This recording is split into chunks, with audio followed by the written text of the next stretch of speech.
So chapter 3 really deals with drawing free body diagrams of statics of particles. Here we have a container of known mass. It's connected via a cable to an O-shaped connector at A. Then we have two cables, two actual support structures connected at B and D.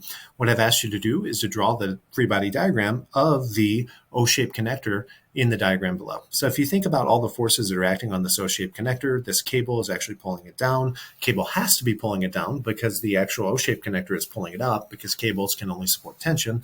In addition, the other two cables are pulling. And remember that cables are special because they're reaction structures where we don't know the magnitudes of the actual forces that they're applying on the body, which correspond to their tension.